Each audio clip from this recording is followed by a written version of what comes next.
안녕하십니까. 4월 30일 오후 김경국TV 시작하겠습니다. 국민의힘 대선 후보 선출 최종 경선을 앞두고 김문수 후보 캠프에 현역 의원들과 원외위원장들이 무더기로 몰려들고 있습니다. 한동훈 캠프에 비상이 걸릴 수밖에 없는 그런 상황입니다.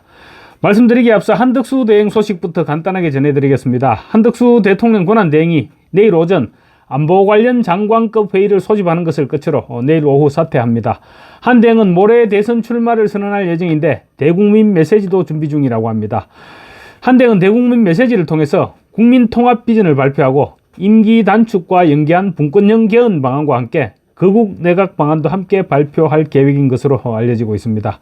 한 대행이 사퇴하게 되면 최상목 부총리가 다시 권한대행을 맡아 대선까지 내각을 이끌어가게 됩니다. 한 대행은 2일 출마 선언 이후 3일 선출되는 국민의힘 대선 후보와 곧바로 단일화 협상에 들어갈 것으로 예상됩니다. 한편 국민의힘 대선 후보 최종 결정이 이제 사흘 앞으로 다가왔습니다. 그런 가운데 김문수 후보 진영이 폭발적으로 세를 넓히고 있습니다. 경선이 김문수 한동훈 대결로 압축되자 보수 단일화 빅텐트를 주장하는 보수 정당의 본류들이 김문수 후보 지지를 무더기로 선언하고 나선 것입니다. 이들은 보수 진영의 핵심 지지층의 지지를 묶어내고 중도와 합리적 진보의 국민들까지 확장할 수 있는 적임자가 김문수라고 주장하고 있습니다. 1차 경선에서 탈락한 나경원, 2차 경선에서 고배를 마신 홍준표 후보 캠프가 사실상 통째로 김문수 캠프로 합류했습니다. 우선 전날 어제 2차 컷오프에서 탈락의 고배를 마신 홍준표 전 대구시장이 정계 은퇴를 선언한 이후 홍 후보 캠프 본부장들이 홍 후보와 비슷한 성향의 김 후보 지지를 선언했습니다. 이들은 지지 선언의 배경으로 김 후보와 홍 전 시장의 정치적 지향점이 같기 때문이다. 이렇게 설명하고 있습니다. 이들은 어제 홍 전 시장이 탈락한 직후 핵심 본부장들이 모여서 논의한 결과 김 후보를 지지하는 것으로 의견을 취합했다고 홍준표 캠프 총괄상황본부장을 맡았던 유상범 의원이 밝혔습니다. 유상범 의원은 김 후보께서 보수 단일화 빅텐트를 주창했는데 그것이 보수 후보의 유일한 승리 방정식임에 공감한다고 합리 배경을 설명했습니다.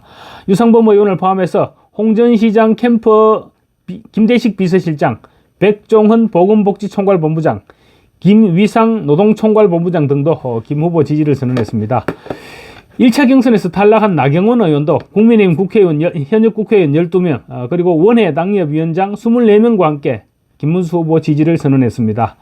나경원 의원은 지금 우리가 마주한 위기는 단순히 특정 정파의 위기가 아니라 국민의 자유로운 삶과 대한민국의 번영을 지탱해온 국가체제 근간에 대한 심대한 도전이라면서 이재명이 당선되면 지금까지 누려오던 자유와 법치의 대한민국은 사실상 종말을 고할 것이라고 경고했습니다. 그러면서 이번 대선은 단순한 정당 간의 대결이 아니라 자유와 법치를 수호하려는 모든 세력이 함께 싸워야 하는 총력전이다. 대선 승리를 위한 대통합의 빅텐트를 적극적으로 실현해서 자유와 법치를 지키기 위한 모든 세력을 하나로 녹여낼 수 있는 용광로와 같은 리더십이 필요하다. 김문수 후보가 바로 그 적임자다. 이렇게 강조했습니다. 나경원 의원은 김문수 후보에 대해서 자유와 법치, 시장경제라는 보수의 핵심 가치를 온몸으로 실천해왔고 분열된 당과 대한민국을 하나로 묶어 국가적 에너지를 결집시킬 통합의 빅텐트 역할을 할 수 있고 실물경제와 민생을 살릴 준비된 경제 해결사이고 원칙과 소신을 지키는 강직한 지도자라고 지지선언 배경을 설명했습니다. 나 의원과 함께 김 후보 지지를 선언한 현역 의원은 한기호, 이종배, 송원석, 이만희, 강성규, 박상웅, 서천호, 임종덕, 이종욱, 김민전, 박성훈 의원 등입니다. 또 조혜진, 신영락, 양정무, 심재돈 등 원외 당협위원장 24명도 뜻을 함께했습니다. 이들과는 별개로 성윤환 전 의원을 비롯한 전직 국회의원 209명도 김문수 후보 지지를 선언했습니다.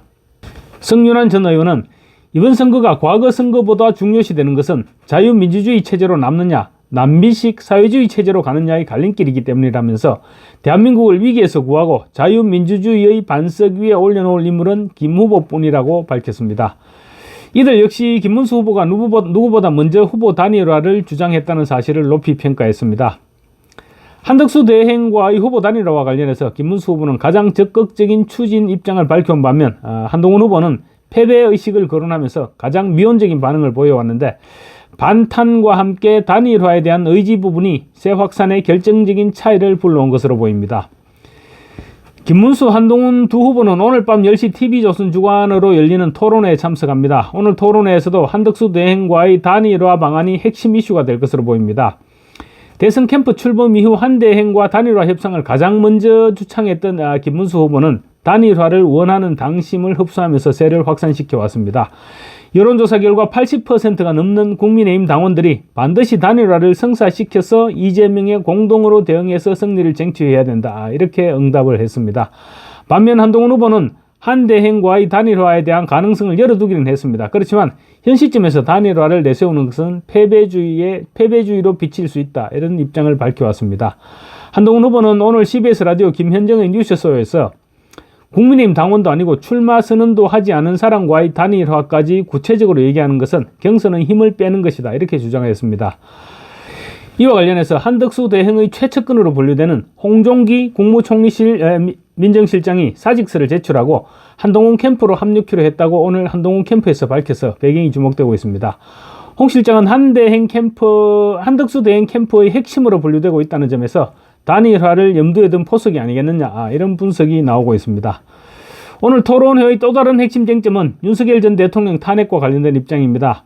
지난 24일 마수 토론에서 반탄파인 김문수 후보는 제가 만약 한 후보처럼 대통령과 긴밀한 관계였다면 대통령이 국정을 훨씬 잘 수행할 수 있도록 조언을 드리고 어떻게 하든 계엄을 반드시 막았을 것이라고 주장했습니다.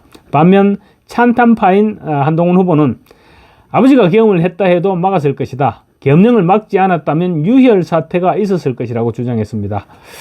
글쎄요, 유혈 사태로까지 몰고 가는 것은 민주당의 논리인데 300명도 채 안 되는 비무장 병력이 투입됐는 데다가 계엄군 역시 뭔가를 하겠다는 적극적인 의지도 보이지 않았습니다. 그런데 당시 여당 대표였던 한동훈 후보가 유혈 사태로까지 몰아가는 것은 지나친 처사다, 이런 지적이 불가피해 보입니다. 지난 24일 마수 토론에서는 또 한 후보가 김 후보에 대해서 이재명보다 더 전과가 많다, 이렇게 말했다가 문매를 맞기도 했습니다. 김문수 후보의 전과는 모두 다 아시다시피 노동운동과 민주화 투쟁 과정에서 생겼던 전과입니다. 그런 전과를 잡범 이재명의 전과와 비교했던 것은 분명히 잘못된 비유였습니다. 한동훈 후보가 오늘 그 부분을 어떻게 설명할지 깨끗하게 인정하고 사과하는 것이 한 후보에게도 유리할 것으로 보이는데 일단 지켜봐야 될 것 같습니다. 이와 함께 대통령 임기 단축 및 권력 배분을 골자로 하는 개헌과 경제정책에 관해서도 토론이 이어질 것으로 볼 수 있습니다. 국민의힘은 오늘 양자 토론 후 내일과 모레 당원 선거인단 투표 그리고 국민 여론조사를 실시해서 내달 3일 전당대회에서 최종 후보를 확정합니다. 한편 검찰이 오늘 오전 9시부터 오후 3시까지 6시간에 걸쳐서 윤석열 전 대통령의 사저인 서울서초동 아크로비스타에 대한 압수수색을 실시했는데 이를 둘러싼 보수 지지층의 불만이 폭발하면서 보수 진영이 결집하고 있습니다. 이재명이나 문재인은 그렇게 많은 범죄 행위와 또 뇌물수수로 수사를 받았음에도 불구하고 거주지에 대한 압수수색은 고수하고 제대로 된 수사도 하지 못했으면서 윤석열 전 대통령에 대해서는 가혹하리만치 강제 수사를 실시한 데 대해서 윤 전 대통령의 지지자들 분노가 폭발하고 있는 것입니다. 검찰은 윤석열 전 대통령 부부와 무속인 건진법사 전성배 씨 간 각종 의혹과 관련해서 전 씨의 청탁금지법 위반 사건과 관련하여 전직 대통령 사저에 대한 압수수색 영장 집행에 착수했다, 이렇게 오늘 오전에 밝혔었습니다. 검찰은 건진법사 전 씨가 윤 대통령 부부와 친분을 바탕으로 공천과 이권사업 등에 개입한 혐의와 관련해서 전방위적인 수사를 벌이고 있습니다. 특히 전 씨가 전 통일교 2인자였던 윤모 씨로부터 받은 수천만 원 상당의 다이아몬드 목걸이와 명품백 등을 김건희 여사에게 전달한 것으로 보고 수사를 진행 중이며 오늘 압수수색도 목걸이의 행방을 찾기 위한 것이라고 합니다. 그렇다면 문재인은 수억 원의 뇌물을 받은 혐의로 기소가 됐고 김정숙은 수천만 원의 관봉권 현금 다발을 가지고 있다가 딸에게 송금한 사실이 확인됐음에도 불구하고 문재인의 양산 평산마을 사저는 왜 손끝도 대지 못했고 또 수천억 원의 배임 혐의로 기소된 이재명의 분당 순회동 아파트는 왜 근처도 가지 못했는지 묻지 않을 수 없습니다. 결국은 이런 압수수색으로 윤석열 김건희 부부를 악마화시켜서 6.3 대선에서 보수 우파 후보에게 타격을 주려야 하는 것이 아니냐, 이런 의혹도 제기되고 있는 것입니다. 국민의힘 당원 선거인단 투표 및 국민 여론조사를 하루 앞두고 실시된 검찰의 이 같은 압수수색은 당원들을 격분시키고 있는데 탄핵 반대 지지층의 결속이 더욱 공고해질 것으로 볼 수 있겠습니다. 어쨌거나 검찰의 이런 행태는 비난받아 마땅한 처사이며 정말 이런 검찰이라면 당장이라도 해체하는 것이 바람직하다. 이런 여론이 지금 빗발치고 있습니다. 감사합니다.